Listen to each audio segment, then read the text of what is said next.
welcome Mr. John Travolta.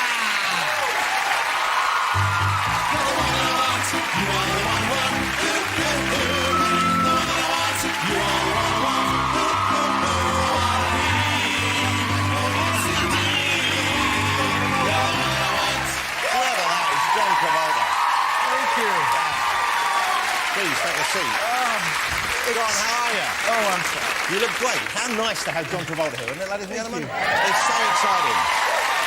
I'm really genuinely excited, sir, and it takes a lot to get me excited these days. As I was saying, you're like a proper movie star. Is this something that comes to you naturally? Did you always have this charisma on screen, or is it something you can learn? Oh, gosh, I don't know how to answer that. I think you have to help me with that one. What do you think? I was born with it. I'm wondering whether you... Is that what you meant? I don't know if it's explainable, but... Well, you've got a funny-looking face, but it's a very attractive face, you know what I mean? You know what I'm saying, though? Because it's a face... It's one of those faces has its moments. Well, it shouldn't work, but it does. It's hard not to look at it. It's true. It's beautiful in its own way. Thank you. You've been told this before, I'm sure. No. I love looking at your face. I could look at your face all day. Oh, come on. I've asked my wife to have it tattooed on her breasts. She hasn't answered me yet, John. John's over here because he's got a new movie out in the UK. I've seen the film. We're going to talk about it in a minute. But first of all, did you fly yourself in? Did you fly yourself in under your own steam in your own plane? I did. Ah, incredible. That must be just about the greatest feeling. It can be, yes. I've been doing it a long time. And that's got to be a pretty big plane. You're doing it from the US to here. Yes. What size plane are we talking about? It's a Boeing 707. Oh, that's a proper big plane. It's a proper big plane. That's a huge plane. How many people do you have on the plane with you when you're flying over? Well, it used to have, when it was an airline service, probably had 150, but for me, it has about 30 people possible to... And what do you do with the rest of the space? You've got a bowling alley or something? You've got bedrooms, you've got a living room. Oh, you have bedrooms and a living room on a plane? This is the greatest thing I've heard in my entire life. You can live on your plane. You can. There you are, dressed up as a pilot, and you are a proper pilot. You can actually do that for real. Mm-hmm. How long did it take you to learn to fly a plane as big as that? Oh, 57 years. No, I've been flying for 35 years. Wow, so it's most of your adult life then. And I've been flying jets for 25 years. And is there, and don't take this the wrong way, but could you actually crash when landing in terms of these days, because a computer knows where the ground is, doesn't it? And you're kind of steering it, I guess. Tell me if technically I've got this wrong, but then you do that near the ground. Now, but the computer can do that for you, can't it? The auto land, yeah. Does it do that on your plane? No, we don't have auto land. But that must be terrifying when you're coming in. There must be a moment you think... Oh, no, that's the fun part. I wouldn't want to give that away to a computer. Yeah. Have you had any hairy moments, any scary bits when you're trying to land and it's... Or like a cat's run out or something? You know, no, when that's my favorite part. Takeoff slanties are my favorite part. But they're the most dangerous part, aren't they, ever? They are the most, but they're also the most fun parts. Now, this is one of, believe it or not, this is one of John Travolta's houses. Is that right, sir? Yes. That's the house. You can see what he's got parked, where most of us have, you know, like a Previa or something.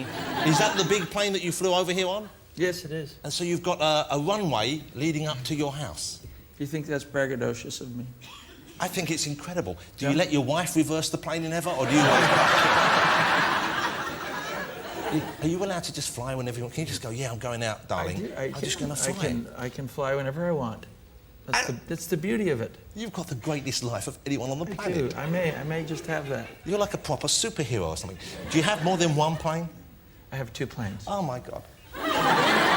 Where do you keep the other plane? Right next to it, but it's not in that picture. It would be a nightmare living next to him. Imagine trying to keep up, eh? The Travoltas have got another jet. It's a love of yours, though, isn't it? Do you love that more than making films, do you think, than acting? Do you think flying is when you're at your happiest? No, I think it's one of the times I'm happy, but I love acting first, and it just happens to be another passion of mine. You know, I believe that you can have more than one. Yes, this is true. Yes, true. And are the planes kept ready, sort of loaded with petrol all year round, ready to go? Oh, yes. And do you need another pilot sitting next to you when you fly? Oh, yes. OK, and where do you get the other pilot from, if you wanted to fly out in a hurry, just to the shops or something? They're nearby. They either live on the premise or they live in a house nearby. I have a few of them. So you've bought some pilots as well? Yeah. Oh, this is great. How many pilots have you bought? I have 3. Oh, you've got 3 pilots! 2 planes and 3 pilots. I've got a scooter, but I'm working up. I've got a car and a scooter, but I'm working up maybe to maybe, I don't know, a glider. Do you do the gliding? Have you ever done that without the powder? No, I do ultralights, so do you know what they are? Are they the winged things? Oh, I know the ones. They're the little tiny plane things like they had in the James Bond movie. Yeah, I like them a lot. Would you like to have been James Bond, John? I would have. Yeah. I wanted to do James Bond, although this new guy is awesome. He's great, isn't he? You like him, don't you? Yeah. He's fantastic. Although he looks a bit like Sid James. Do you know who Sid James is? I like him.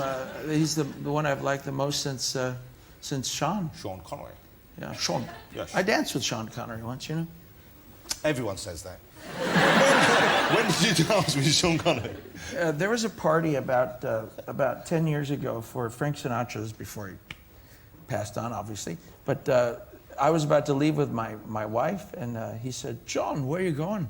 And I said, "We got to go home. I'm going to work tomorrow morning." He said, "Not before you dance with me, you're not." And you're not going to say no to Sean Connery, are you? You bet I'm not. Was it a dance like that? Who was the lead? I let it. Sean Connery. You let him lead. But it was then everybody wanted to dance with me after that. He made me popular. John, does it ever get tiresome though? People saying to you, "I want to see you dance. Will you dance? When did you learn to dance?" The whole dance. Well, some of it I don't know what scene you have, but some of it I create too. I mean, sometimes I just enjoy doing it. You know, so it's not always imposed on me. It's a self-inflicted thing. In Pulp Fiction, when Quentin got you to do the fantastic dance with Uma Thurman, which is just a sort of one of the defining moments of that movie, that was something he'd scripted in already, and you knew what you were going to do? He did, except that he only had the twist in mind.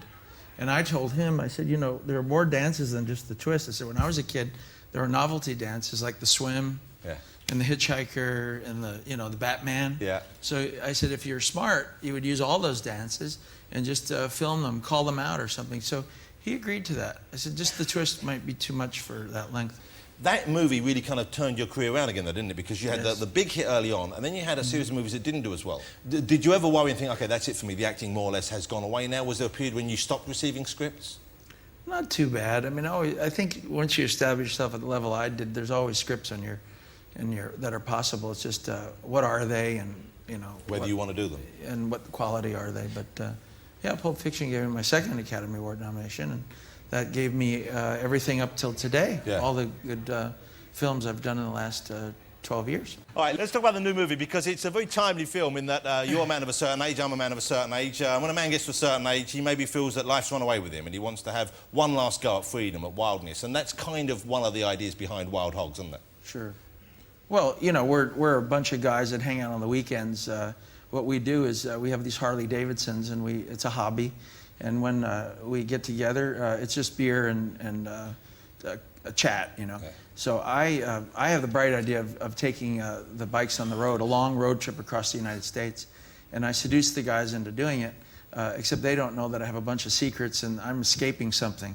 But they fall for it, and we hit the road hits back. And you land them in trouble on the way, but it's great fun. It's a comedy more than anything else. But it's always a broad comedy. There's a sort of a serious idea behind it as well. What a great cast with you, though. I'm a big fan of Martin Lawrence. I love William H. Macy movies. And I would hope that it was as much fun to make as it is to watch. It was a blast. Yeah. We had a lot of time, more laughs between takes. And did you ride all your own bikes in it, or did you have stunt bikers at various stages? Well, we had some, but most of them we had to ride because we were quite visible, you know. So I enjoyed every bit of making it. I mean, it was long days, but with all the energy of those special talents, it was easy to keep going. Because I didn't think you did the long days. I'd read somewhere, and I don't think it's true. It was the first time I gave into the long days in a long time. But when you do these multiple star films, you have to concede. It used to be. I read somewhere you had a contract saying you wouldn't work past 6 o'clock at night. Yeah, that's true. I wanted to see my kids. That's a great idea. If you got the power to do that, why not? Well, I actually got it from Gene Hackman. He told me I said, you can put limits on these things. And he told me he could, and I said, you know, that's a good idea. I'd like to have a family life, too, and not just work till midnight every night. And it worked. I got to put the kids to bed, and I got to have dinner with my wife, and I got to learn my lines and go to sleep. And if I didn't do that, I wouldn't have been able to. So it was actually a very healthy thing, and it changed a lot of Hollywood's thinking. So he managed to get that balance, and he owns 2 planes and 3 pilots.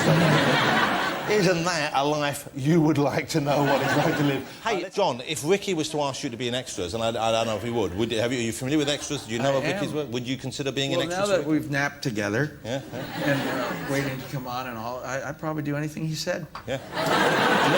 You know, in parts of Germany, you're now officially married if you've stepped on a man's hand. You have to do what he says. Ricky, would you like John on? Have you got a part for John? Yes, and if we're married, I'm divorced and I want the 2 planes. Hey, do you have a big prenuptial? I know this is a very personal question, but in America, you get married, you've got to look after your planes. What? I'm not talking to you anymore. Go away.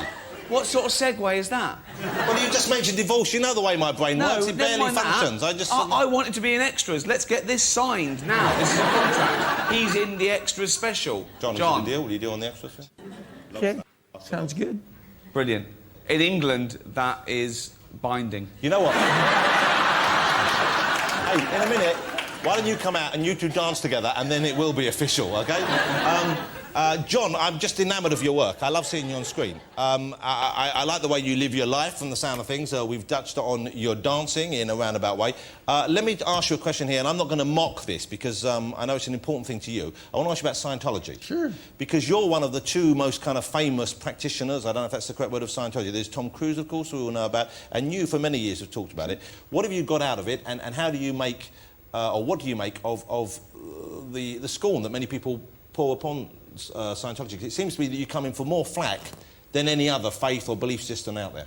Well, I don't know about that as much anymore, but certainly, you know, I've been involved 32 years in Scientology, and it's given me all the tools to survive in life that I need, and it helps so many people. And we're all over the world, and we go out of our way to help people, and whether it's natural disasters or personal help with their lives. And I've always found it an enormous help and tool for me to survive better. And right from the start, I always had a wherewithal, because of their help, to never self-destruct, you know. I could always use the tools to better myself and become more able and more in communication with people and have more fun. You know, now one of the things that was in the news over here about Scientology was recently, of course, Tom Cruise and his lovely wife have had a baby. And it became newsworthy in the papers that apparently Scientologists believe that a birth should be silent if possible. Now, I know your wife is a Scientologist. Did you achieve that? Did you have silent births? It's pretty simple stuff, really. All it is when pain, there's a lot of pain involved in a birth, or there can be for the baby and for the wife. And often verbiage is recorded and in the mind. So a baby, maybe even if he doesn't understand what's going on, will hear the sound or get the impressions of the emotions. Yes, yeah. And they can be anything from what the doctors are saying, or the fears or the concerns of the people around. And it's just always, even when a person has an accident or hurts themselves, it's just better to be quiet when they're being But here's handled. the thing I'm asking you, how do you manage that? Because when my wife was the baby, there were times when she was calling me some things which are, all right, maybe history has proved her correct, but... well, noise is different than verbiage. Okay, See, so just ah would be a bad thing? Yeah, screams if you have to is fine, but it's the don't be saying things. the content of the meaning of a word that could have impingement later on in life, do you see? And that's what you don't want. But if you want to make noise, it's fine. OK, now, John, like me... Yes? Has waged a constant struggle with his weight. Is this right, John, in recent years? No. Yeah, you get big and you get small again. You do, don't you? Come on now. You did. I read you on a special diet where you... Big. I've gained maybe, 10, 15 pounds, and I lose 10 or 15 pounds. But I don't mean you were grotesque and you needed a forklift truck to get into your your gotta be specific. OK, I meant you're a man who occasionally... Likes to eat? Likes to. I would like to eat now because you've kept me here for 17 hours and I'm starved. Do you have anything to eat at all? Thank you. Not all of them. They're for me as well. Why don't you take them all? How many of those could you... I would prefer a pizza. John, how many of those could you eat in one sitting, do you reckon? One, because, One. That's all. What's wrong with you? Well, if you had a pizza, I'd eat the whole pizza. Well, I don't feel have a like pizza. Sweet. All right. Have one. You have one, No, I have one. I don't really want one. Now I got my What hands do you dirty mean and you don't everything. want one now? I bought you donuts. You're not eating my because donuts. I haven't had dinner yet, and this is dessert. Stop whining and eat a donut, Travolta.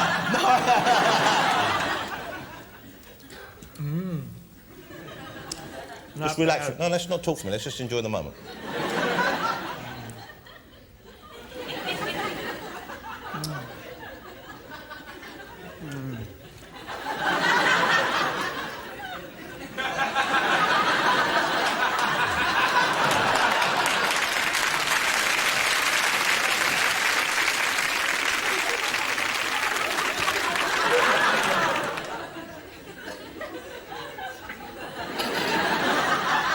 This is like we're making love or something. Or something. Hey, John. That's all. I can't eat anymore. I wish I bought you a pizza. Oh, now that's a better idea. Look, just leave that there. You made me leave it. That's on eBay tonight. Hey, John, how long are you spending in the UK? When do you go back to the United States, and how do you intend to spend the rest of the year? The sugar's kicked in. Yeah. Here for 3 days, and then off to Germany, and then go back to the United States. Ricky, hey, Gervais, Ricky. What? Do you want to come out and dance with John before he goes so we can cement the extras deal? Come on out and have a dance with John. Come on, Yeah, of course. Come on out. Come on, Ricky, come on. Come on, yeah. Do the twist. You can talk. Should we do the twist? Should we do the twist? I can only do one dance. Oh, he's going to do it. He's only got one dance. This is going to be good. Okay, can you follow the move? Go ahead. Okay. So it's not...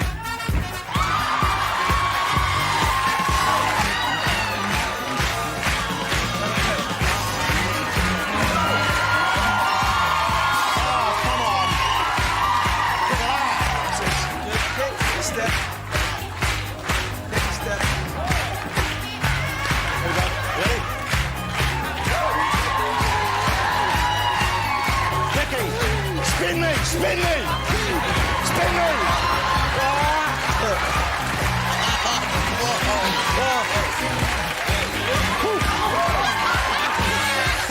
Ricky Gervais and John Travolta, ladies and gentlemen.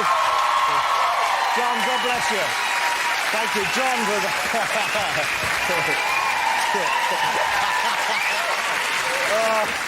I've now pulled some sort of inner organ as well. I've got a spleen leak. Sorry, that was me.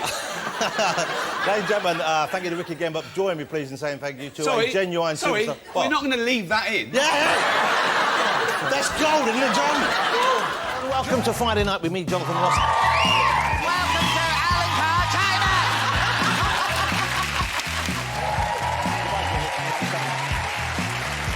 Oh, Jesus. That's what I'm talking about, Don't. I've just been messed. Oh. Don't patronise me, Alicia.